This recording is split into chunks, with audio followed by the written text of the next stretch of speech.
கம்பெனியை விரட்டி அடிச்சோம். அதே மாதிரி 2024 தமிழகத்தில் ஆட்கொள்ள வந்திருக்கிற வடக்கிந்திய கம்பெனியை வெளியேற்ற வாக்களிப்பு கை சின்னம். இன்கமிங் காலுக்கு சார்ஜ் போட்ட மொபைல் நிறுவனத்தை விரட்டி அடிக்க வாக்களிப்பு கை சின்னம். நீட் தேர்வை ரத்து செய்ய வாக்களிப்பு கை சின்னம்.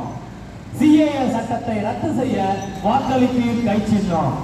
புதிய கல்விக் கொள்கையை ரத்து செய்ய வாக்களிப்பு கை சின்னம். 3வது பப்ளிக் எக்ஸாம், 4வது பப்ளிக் எக்ஸாம், 5வது பப்ளிக் எக்ஸாம், 8வது பப்ளிக் எக்ஸாம், இதெல்லாம் எதுக்குன்னா உங்க வீட்டு பிள்ளைங்க படிச்சு பெரிய ஆளா வரக்கூடாது, பட்டதாரிகளா வரக்கூடாது, கூலி தொழிலாளிகளை உருவாக்குவதற்காகவே உருவாக்கப்பட்ட இந்த சட்டமும் திட்டமும் 8 கோடி தமிழர்களின் பொதுநலனுக்கு எதிரானது.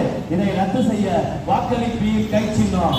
பேங்க்ல பணம் போட்டாலும் வரி, பணம் எடுத்தாலும் வரி, முனிவர் பேலன்ஸ் இல்லைன்னா வரி.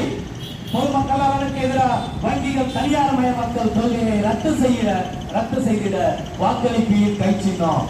விமான நிலைய தனியார் மயமாக்கல் கொள்கையை ரத்து செய்திட வாக்களிப்பு கை சின்னம். எல்ஐசியில நீங்க போட்ட பணம் பாதுகாப்பா இருக்கணும்னா வாக்களிப்பு கை சின்னம். எல்ஐசி தனியார் மயமாக்கல் கொள்கையை ரத்து செய்திட வாக்களிப்பு கை சின்னம். மறந்துடாதீங்கம்மா, மறந்து இருந்துடாதீங்க. இவிஎம் மிஷின் மூலமா பொதுமக்கள் ஓட்ட திருடுற பாசிச பாஜகவை விரட்டி அடிக்க வாக்களிப்பு கை சின்னம். மதவாத பிரிவினையை தூண்டிவிடும் பாசிச பாஜகவை விரட்டி அடிக்க வாக்களிப்பு கை சின்னம். மக்களாட்சியை நிலைநாட்டிட வாக்களிப்பு கை சின்னம். சர்வாதிகார ஆட்சியை வாக்களிப்பு கை சின்னம். கடந்த 10 வருடங்களில் பெட்ரோல் டீசல் வரியாக 26 லட்சம் கோடிகளை கொள்ளையடித்த பாசிச பாஜகவை வேறறுக்க வாக்களிப்பு கை சின்னம். மறந்துடாதீங்க, மறந்து இருந்து தாரவாத்து கொடுத்த பாசிச பாஜகவை அகற்றிட வாக்களிப்பு கை சின்னம். இந்திய அரசியல் சாசனத்தை படுகொலை செய்து வரும் பாசிச பாஜகவை விரட்டியடிக்க வாக்களிப்பு கை சின்னம்.